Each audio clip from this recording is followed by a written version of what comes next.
রাস্তার পাশে সারি সারি চেয়ারে একে একে ইফতার নিয়ে বসে আছেন রিকশাচালক, পথচারী ও দিনমজুর। কারো মুখে ক্লান্তি, কারো চোখে নীরব স্বস্তি। কেউ কাউকে চেনেন না, তবুও সবাই এক কাতারে। এই দৃশ্য দেখা যায় জামালপুর শহরের হিরু সড়ক মোড়ে। ইউনাইটেড সোসাইটি ক্লাব নামে একটি মানবিক সংগঠন প্রতিদিন শতাধিক রোজাদারদের জন্য বিনামূল্যে ইফতার আয়োজন করছেন। ইফতারের ১ ঘণ্টা আগে থেকেই শুরু হয় প্রস্তুতি। স্বেচ্ছাসেবকরা হাতে হাতে পৌঁছে দেন খাবার। আজান দিলে সকলেই তুলে নেন পানির গ্লাস, মুখে দেন খেজুর। মুহূর্তেই মিলেমিশে যায় সব ভেদাভেদ।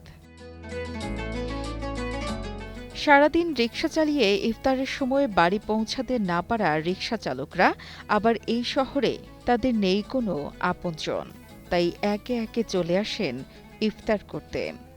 মনে করেন আমরা গরিব মানুষ, রিক্সা চালাই, ভালো ইফতার করতে পারি না, তাই বলে আমরা এই জায়গায় আসি। ঘর বাড়ি অনেক দূরে, আমাদের শহরে কেউ নাই, এখানে আমরা ইফতার করি।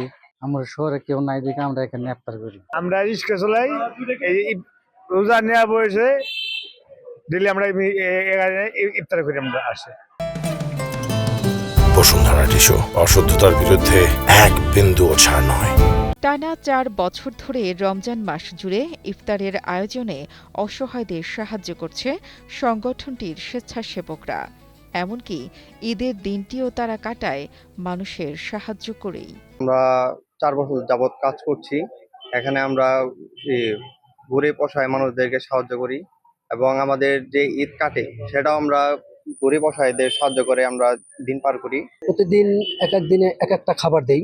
যেমন আজকে খাবারটা আছে আপনার তরমুজ, তারপরে খেজুর, জিলাপি এবং মুড়ি, তারপরে আছে আপনার খিচুড়ি, এগুলো। আর আগামীকালকে আমরা দিয়েছিলাম বিরিয়ানির সাথে মুরগি ছিল।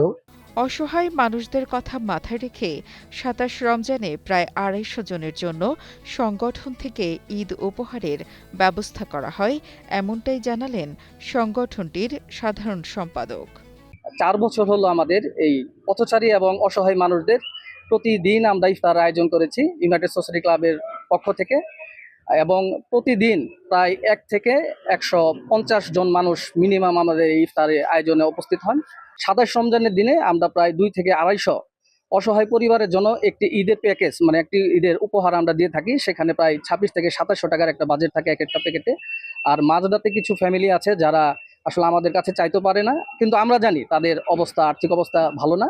আমরা আমাদের ভলেন্টিয়ার যারা রয়েছে, আমরা ২টার পরে আমরা যে ডোর টু ডোর সেই খাবারগুলো পৌঁছে দিয়ে থাকি। ইনশাআল্লাহ আপনাদের সহযোগিতা এবং দোয়া যদি আমরা পাই, আমরা ইনশাআল্লাহ এটা কন্টিনিউ করে যাব। ব্যস্ত শহরের ফুটপাতে বসে একসঙ্গে ইফতার এ যেন মানবিকতার নিঃশব্দ বিপ্লব, যেখানে নেই ভেদাভেদ, নেই পরিচয়ের দেয়াল, আছে শুধু ভাগাভাগি করে নেওয়ার তৃপ্তি। রকিব হাসান নয়নের পাঠানো তথ্য ও ভিডিও চিত্রে ডেস্ক রিপোর্ট, কালের কণ্ঠ।